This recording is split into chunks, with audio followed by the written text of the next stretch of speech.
जूं सः ॐ भूर्भुवः स्वः। ॐ त्र्यम्बकं यजामहे सुगन्धिं पुष्टिवर्धनम् उर्वारुकमिव बन्धनान् मृत्योर्मुक्षीयमामृतात्। नमस्कार साथियों, मैं आचार्य रमेश दसवान आपका स्वागत करता हूं मेरे इस वीडियो चैनल जिसका नाम है ज्योतिष दृष्टि। मित्रों, आपका अपार स्नेह पा करके मन गदगद हो उठता है और मुझे भी बड़ी खुशी होती है जब मैं आपसे वार्तालाप करता हूं। मेरी कई बहनों ने बड़े सुंदर सुंदर से प्रश्न किए, कई बहनों ने जो भी विचार होते हैं पूछ लेते हैं। तो मेरी बहनों से एक प्रार्थना है कि प्रातःकाल 8 बजे से लेकर के रात्रि 8 बजे तक आप टेलीफोनिकली या मैसेज के द्वारा मुझसे वार्तालाप कर सकते हैं। विशेषतः कारण क्या होता है, कई बार कोई मेरी बहन, पंडित जी आप तो फोन उठाते नहीं हो, तो मैंने कहा नहीं बहन, ऐसी बात नहीं है। अगर मैं व्यस्त हूँ तो मेरी कोशिश रहती है कि मैं कहीं अनुष्ठान कर रहा हूँ, पूजा अर्चना कर रहा हूँ, तो माइक ऑन करके मैं मंत्र उच्चारण सुना देता हूँ। लेकिन वो फिर बार बार फोन करते हैं, तो मेरा ये संकेत होता है कि मैं व्यस्तता हूँ कहीं, तो आप कृपा करके बाद में फोन कीजिए। और तब अंततोगत्वा काटना पड़ता है। अब काट दिया तो उसके बाद मेरी कोशिश रहती है कि जो फोन आया है, जो नंबर आया है, मैं विशेषतः उसको जरूर दोबारा कॉल करता हूँ। ऐसी कोई बात नहीं है, आजकल दूर संचार का यंत्र बड़ा सरल है, बहुत साधन है, और इस सरलता में हम एक सुगमता वाला रास्ता अपना सकते हैं। कहते हैं ना, अंधकार से उजाला। एक रात के बाद, अंधेरी रात के बाद जरूर उजाला होगा, और ये उजाला आपको शुभदायक भी दिखेगा। आइए, इन्हीं पर्वों, इस मास के अंतर्गत एक पर्व आता है दुबड़ी सातें।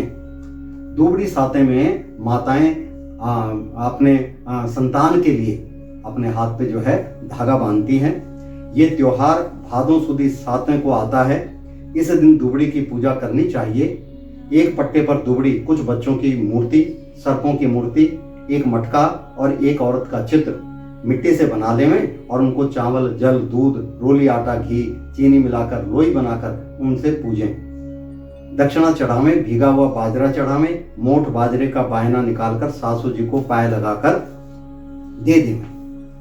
अब जैसा कि आजकल सब कुछ साधन बड़े सुलभ हैं, मिल जाते हैं। पहले तो गांव में ये चीजें गांव के मिट्टी के साथ ही जुड़ी हुई थी, परिवेश के साथ ही जुड़ा हुआ था, इसलिए। लेकिन आजकल सब बाजारों में इनका प्रारूप मिल जाता है। फिर दुबड़ी साते की कहानी सुने। इस दिन ठंडा खाना खाना चाहिए। यदि इसी साल किसी लड़की का विवाह हुआ हो तो वह उजमन न करे। उजमन में मोठ बाजरे की 13 कुड़ी एक थाली में लेकर तथा कुछ रुपए व एक साड़ी रखकर हाथ फेरकर अपनी सासू जी को पांव लगाकर दे देवें। कथा इस प्रकार से है दुबड़ी सातों की। एक साहूकार था, उसके 7 बेटे थे। जब वह अपने किसी बेटे का विवाह करता, उसी समय उसका वह बेटा मर जाता। इस प्रकार उसके 6 बेटे मर चुके थे, सबसे छोटा बेटा बाकी था। एक दिन की बात है कि छोटे बेटे के विवाह की बात चली, शादी तय हो गई, रिश्तेदारों को न्योते भी भेज दिए गए। और जब इस लड़के की बुआ आ रही थी तो उसे रास्ते में एक बुढ़िया मिली, वह चक्की से आटा पीस रही थी। वहां लड़के की बुआ बैठ गई और बुढ़िया के पांव लगी। बुढ़िया बोली, बेटी तू कहां जा रही है? तब उसने सब हाल कह सुनाया। बुढ़िया बोली, वह तो घर से निकलने पर दरवाजे से दबकर मर जाएगा। अगर वहां से भी बच गया तो रास्ते में बारात रुकेगी, वहां पेड़ गिर जाएगा।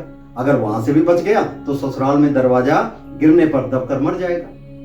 अगर वहां भी न मरा तो 7वें भावर में, अर्थात जब 7वां फेरा ले रहे हैं, तो सर्प द्वारा काट लेगा, वह मर जाएगा। यह बात सुनकर लड़की की बुआ कहने लगी, माँ बचने का कोई उपाय है? तब बुढ़िया बोली, है तो सही परंतु कठिन है। लेकिन सुन, उस लड़के को पीछे की दीवार फोड़कर निकालना, पेड़ के नीचे बारात न रुकने देना। पहला क्या है? दीवार के पीछे से उस लड़के को पीछे की दीवार से, आगे दरवाजे से न निकाल करके पीछे से निकालना। पेड़ के नीचे बारात न रुकने देना। ससुराल में भी पीछे से दरवाजा करा कर ले जाना। और भावनों पर 1 कटोरा दूध का भरकर रख लेना और एक तांत का फांसा बनाकर रख देना। जब वो सांप आए तो दूध पिलाकर बांध देना। फिर सांपिन आवेगी, वह सांप मांगेगी, तब तुम उससे अपने 6 भतीजों को मांग लेना, वह उन्हें जीवित कर देगी। साथ में इस बात को किसी को सुनाना मत, नहीं तो सुनाने वाले और सुनने वाले दोनों की मृत्यु हो जाएगी। फिर लड़का नहीं बच सकता। यह कहकर बुढ़िया जाने लगी और बोली, मेरा नाम दुबड़ी है। यह सुनकर बुआ घर आई। जब बारात जाने लगी तो रास्ता रोककर खड़ी हो गई और कहने लगी, पीछे के दरवाजा बनाकर ले जाओ। तब पीछे के दरवाजे से लड़का निकला तो घर का पुराना दरवाजा गिर गया। तब सब कहने लगे, बुआ ने तो अच्छा किया। जब बारात चलने लगी तो बुआ भी जाने लगी। सबने बना किया कि औरतें बारात में नहीं जाती, पर वह नहीं मानी और बारात के साथ साथ चल दी। पहले समय में बारात के साथ देवियां कम जाती थी, पुरुष ही जाते थे। लेकिन ये प्रचलन यहाँ से दुबड़ी सातों से एक प्रचलन बन गया कि नहीं, एक स्त्री जरूर होनी चाहिए, एक देवी जरूर होनी चाहिए। बारात के साथ चल दी। रास्ते में जब बारात पेड़ के नीचे रुकने लगी तो उसने मना किया और दूल्हे को वहां न बैठाकर धूप में बैठाया। दूल्हे के बैठते ही पेड़ गिर गया। इस बात को देखकर सब बुआ की बड़ाई करने लगे। और जब बारात वहां से चलकर ससुराल पहुंची तो वहां भी पीछे के दरवाजे से जाने को कहा। उसकी बात सबने मान ली और पीछे के दरवाजे से जैसे ही लड़का घर में घुसा, दरवाजा गिर गया। तब सब कहने लगे, यह बात बुआ को किस प्रकार पता चली। जब भावरें पड़ने लगी तो उसने कटोरा कच्चा दूध मंगाया और तांत का फांसा बनाकर रख लिया। और जब सातवीं भावर पड़ने लगी तभी सर्प आया। बुआ ने सर्प के सामने दूध कर दिया। दूध पीते समय सांप को उसने तांत से बांध लिया। तब बाद में सांपिन आई, उसने अपना सांप मांगा। तब लड़के की बुआ ने अपने 6 भतीजे मांगे। सांपिन ने उसके 6 भतीजे जीवित कर दिए। सांप को साथ लेकर चली गई। इस प्रकार उसे 7 भतीजे मिल गए। बारात घर वापस आ गई। तब लड़के की बुआ ने सप्तमी के दिन दुबड़ी की पूजा कराई। इसी से इसको दुबड़ी सातें कहते हैं। हे दुबड़ी मैया, जैसे तैने बुआ की सातों भतीजों को दिया वैसे सबको देना, सबके भाग्य में संतान का सुख देना, सबके भाग्य में यशमान वृद्धि करना, अनेक प्रकार की वृद्धि करके। इसमें विशेषतः देवियों को व्रत के दिन ध्यान करके भगवान की आराधना करनी चाहिए और नाग देवताओं का पूजन जैसा दिया गया है उनकी पूजा करके यह जो है मनाना चाहिए। यह जो है 30 तारीख को मनाया जाएगा, सप्तमी। अब राधाष्टमी अगले दिन आती है 31 तारीख को। यह व्रत भादोवदी अष्टमी को मनाया जाता है। इस दिन श्री राधा जी का जन्म हुआ था। इस दिन राधा कृष्ण की पूजा करनी चाहिए। पहले राधा जी को पंचामृत से स्नान कराएं, फिर उनका श्रृंगार कर भोग लगावें और फिर धूप दीप फूल आदि से आरती उतारें। इस प्रकार पूजा करने पर मनुष्य पापों से मुक्त हो जाता है, इस लोक और परलोक में सुख भोगता है। इस प्रकार देवी का ध्यान करके तब इसी दिन महालक्ष्मी व्रत भी कहते हैं। वो जो दुबड़ी जो बांधे हैं आपने, यह व्रत राधाष्टमी के दिन ही किया जाता है। यह व्रत 16 दिन तक रखना चाहिए। सबसे पहले व्रत रखने पर यह मंत्र का संकल्प करें। किस मंत्र का? करिष्ये अहम महालक्ष्मी व्रत में सत्यपरायण तद विघ्नेन मे यातु संपाते स्वत्त प्रसादतः। हे देवी, मैं आपकी सेवा में तत्पर होकर आपके इस महाव्रत का पालन करूंगी। आपकी कृपा से यह व्रत बिना विघ्नों के परिपूर्ण हो। इसे राधाष्टमी को महालक्ष्मी व्रत के नाम से भी जाना जाता है। और इतना कहकर यह व्रत बिना विघ्नों के परिपूर्ण हो जाए, किसी प्रकार का कोई विघ्न ना पड़े, इतना कहकर अपने हाथ में कलाई का बना हुआ डोरा जिसमें 16 गांठ लगी होती बांध लेवें और प्रतिदिन आश्विनी कृष्ण अष्टमी तक यह व्रत और पूजा चलती रहे। व्रत पूरा हो जाने पर वस्त्र से एक मंडप बनावें, उसमें लक्ष्मी की प्रतिमा रखें, फिर पंचामृत से स्नान करावें, 16 प्रकार से पूजा करें। रात्रि में तारागणों को लक्ष्मी के प्रति अर्घ देवें और लक्ष्मी की प्रार्थना करें। फिर व्रत रखने वाली स्त्री ब्राह्मण व ब्राह्मणियों को भोजन करावे, दान देवे, उससे हवन करावे और खीर की आहुति देवे। चंदन, ताल, पत्र, पुष्प, माला, अक्षत, दूबड़ा, लाल मूल, सूत, सुपारी, नारियल, नाना प्रकार के खाने के पदार्थ नए सूप में 16-16 की संख्या में रखें और फिर नए दूसरे सूप से ढक देवें। नीचे लिखे मंत्र की पढ़कर लक्ष्मी को समर्पित करें। क्या कहें? क्षीरोदान समो भूता लक्ष्मीश्चंद्र सहोदरः वर्तेनानि संतुष्टः भक्तो विष्णुवल्लभः। अर्थात क्षीर सागर में प्रकट हुई माँ लक्ष्मी, चंद्रमा की सहोदर, चंद्रमा की बहन श्री विष्णु वल्लभा, विष्णु भगवान की प्रिय महालक्ष्मी इस व्रत से संतुष्ट हों। इसके बाद 4 ब्राह्मण या 16 ब्राह्मणियों को भोजन करा के दक्षिणा देकर विदा करें और फिर घर में बैठकर स्वयं भोजन कर लेवें। इस प्रकार जो व्रत करते हैं इस लोक में सुख भोग कर बहुत काल तक लक्ष्मी लोक में सुख पाते हैं। कैसे?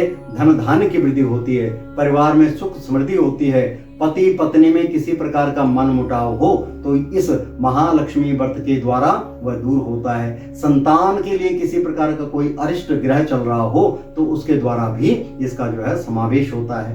तो मित्रों, इस प्रकार से यह व्रत किया जाता है। इस व्रत के करने से सभी प्रकार के आनंदित होता है। तो जैसे मैंने बताया था आपको कि आगे मैं श्राद्ध के विषय में, तिथियों के विषय में बताऊंगा, तो देखिए, ध्यान दीजिएगा। पहला श्राद्ध जो है 7 तारीख को किया जाएगा, 7 सितंबर। उस दिन जो है ये पूर्णमासी का श्राद्ध है।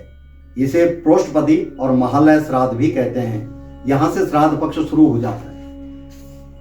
जो सन्यासी होते हैं, किन्हीं के घर में पूर्णमासी के दिन मृत्यु हुई है, तो उनके निमित्त इस दिन श्राद्ध किया जाता है। और विशेषतः ब्रह्म वेदों में कहा गया है यह श्राद्ध पक्ष पूर्णमास से शुरू होकर अमावस्या तिथि को समाप्त होता है। पहला श्राद्ध अर्थात श्राद्ध पक्ष में पहला श्राद्ध प्रतिपदा सोमवार को 8 सितंबर को मनाया जाएगा। दूसरा श्राद्ध 9 सितंबर को मनाया जाएगा। तीसरा श्राद्ध जो है वो 10 सितंबर को, तीसरा श्राद्ध के अंतर्गत ही चौथा श्राद्ध भी आ जाता है। इस बार तीसरा और चौथा श्राद्ध एक ही दिन मनाया जाएगा। वो तारीख है 10 तारीख। पांचवा श्राद्ध 11 तारीख को, छठा श्राद्ध 12 तारीख को, सातवां श्राद्ध जो है 13 तारीख को। वैसे सप्तमी तिथि का क्षय है। क्षय का अर्थ होता है सप्तमी तिथि आती नहीं है, इनको जो है मघा ने खा लिया, इसलिए इस तिथि को 13 तारीख को मनाया जाएगा, शनिवार के दिन। और महालक्ष्मी व्रत संपन्न होगा किस दिन? 14 तारीख को, 14 सितंबर को। 15 सितंबर को जो है नवमी का श्राद्ध है, सौभाग्य स्त्रियों का श्राद्ध इस दिन किया जाता है। 16 तारीख को जो है 10वें का श्राद्ध है। 17 तारीख को एकादशी का श्राद्ध है और 18 तारीख को द्वादशी का श्राद्ध है। इसी दिन द्वादशियों के श्राद्ध के दिन जो सन्यासी परिवार में से कोई सन्यासी बन के मृत्यु हो गई, उनके निमित्त आप श्राद्ध कर सकते हो। ये जो 18 तारीख को है। 19 तारीख को मास शिवरात्रि व्रत है अर्थात त्रयोदशी का श्राद्ध है। 20 तारीख को जो है चतुर्दशी का श्राद्ध है और 21 तारीख को जो है सर्वपितृ श्राद्ध, यह अमावस्या तिथि का श्राद्ध है। इस दिन के बाद जो है यह श्राद्ध समाप्त हो जाते हैं और इसी संक्रांति जो है वो 16 तारीख को, संक्रांति का जो पर्व दिया जाता है अश्विनी संक्रांति 16 सितंबर को है। इस प्रकार से 21 तारीख को अमावस्या है और ये अमावस्या जो इस बार रवि अमावस्या है, रवि पुख्य योग के साथ में। इस अमावस्या के दिन आप सभी पितरों को जिनसे भूल चूक हो जाती है, नहीं श्राद्ध कर पाते, तो कृपा करके अमावस्या के दिन 16 ग्रास निकाल करके और यथाशक्त जो भी दान पुण्य करना है वह दे करके अपने पितरों के निमित्त श्रद्धा पूर्वक कर्म करना चाहिए। ऐसा करने से ही निश्चय ही आपके घर में धन धान्य पुत्र सब प्रकार का आनंद होगा। कईयों ने प्रश्न किया, महाराज हमारे पशुधन जो है जो कृषि दूध इत्यादि नहीं देते, पितरों के आप उपाय कीजिए, भगवान की कृपा से आपके गौ भैंस जो भी हैं वो दुग्ध अपार होता रहेगा। कईयों ने कहा महाराज हमारे बच्चों को तो कई प्रकार के रोग फोड़े फुंसे हो जाते हैं, उनके निदान के लिए भी पितरों की पूजा सबसे उत्तम है। पितृ प्रार्थना करने से, पितृ पूजा करने से सभी प्रकार के अरिष्ट ग्रह शांत हो जाते हैं और आपके ऊपर अगर पितृ प्रसन्न है तो आपके दादा परदादा पुत्र पौत्र परपौत्रवान होकर के आपको यश मान देते हैं, वृद्धि करते हैं। इसीलिए पितृ परमेश्वर का ध्यान करना चाहिए। शास्त्र में कहा भी है, त्वमेव माताश्च पिता त्वमेव, त्वमेव बंधु च सखा त्वमेव, त्वमेव विद्या दृढं त्वमेव, त्वमेव सर्वं मम देव देवा। पितरों का ध्यान करते हुए, पितृ परमेश्वरों के निमित्त दान पुण्य करते हुए अपने जीवन को इस लोक में, ब्रह्मलोक में, देवलोक में सुखमय आनंदमय बनाए। इन्हीं विचारों के साथ, इन्हीं शब्दों के साथ मैं अपनी वाणी को विराम देता हूँ और पितृ परमेश्वरों को नमस्कार करता हूँ। श्राद्ध पक्ष आपके सभी परिवार में सुख आनंद दे, आनंद की प्रतिमूर्ति करें। ओम पित्राय नमो नमः।